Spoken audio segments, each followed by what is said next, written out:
The Ag Ambassador Award was created to recognize individuals who have gone beyond their normal range of activities in promoting Mississippi agriculture.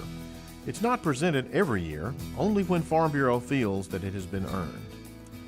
Paul Ott was born on a farm in the Mississippi Delta before moving to South Mississippi.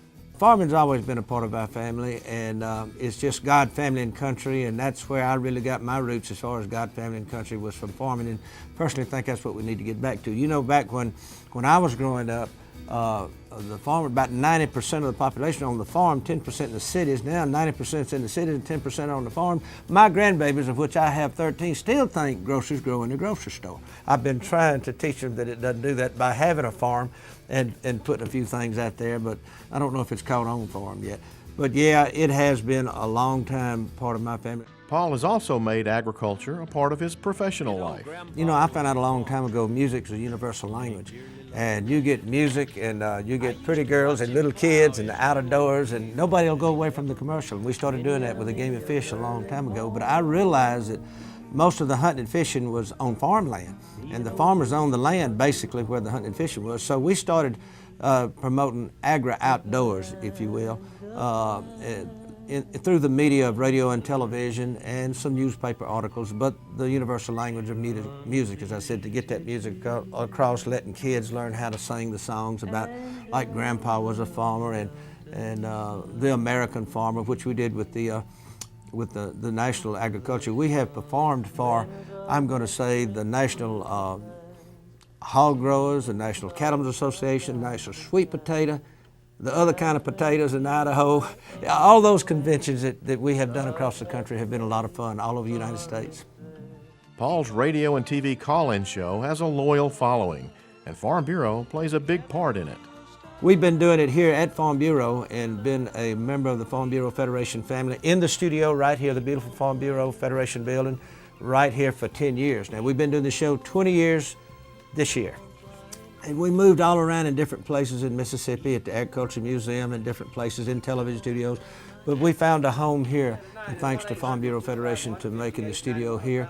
And we've been doing it. We started off with 4 stations. We're on 20 stations now, 9 television stations weekly. We do a live radio show on the satellite out of New York, and it goes back all over the state, and it's call-in. We take a lot of calls. Paul also used his show to help with Farm Bureau's eminent domain reform campaign last year. We had the guests on here that did it, Mike McCormick and Cindy Hyde-Smith and Dr. Spell and all of the people at Farm Bureau.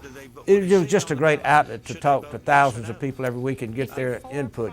Paul says this award fits right into his philosophy of God, family, and country. It just means so much to me because of what it is and the fact that somebody thinks that I had something to do with that. And it was really a lot of fun doing it, and it got pretty serious, but we had a lot of fun with it, and I'm so thankful that the things that we have promoted in agriculture have made a little bit of an impact. And so we select as our Ag Ambassador for 2012, Mr. Paul Ott.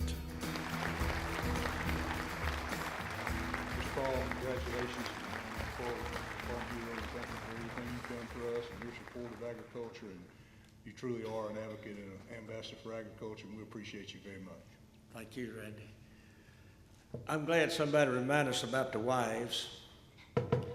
My young wife is sitting over there, and I'd like to introduce her, Linda Caruth. Would y'all give her a hand for me? Thank you.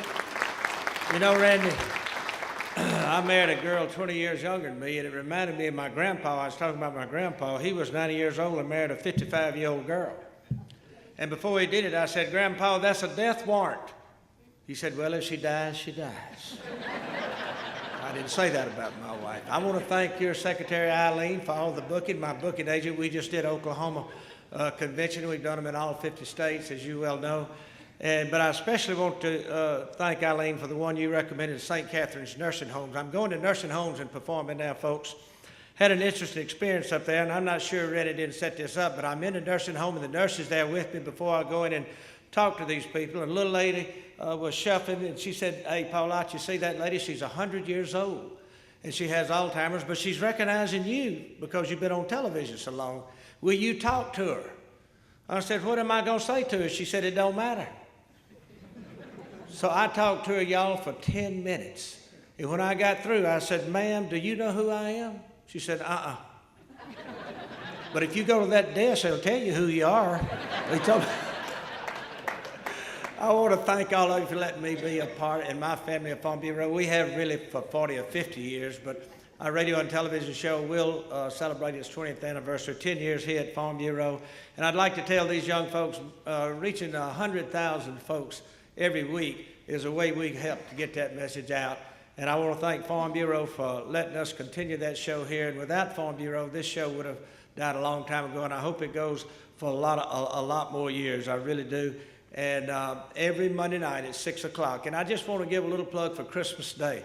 God, Family, and Country at 12 noon on the stations around the state. We'll have a television show for children in ag called The Greatest Christmas Gift. And I think that it'll mean a lot to you. Thank you once again for letting us be a part of this, Randy. And I love all of y'all, and Merry Christmas.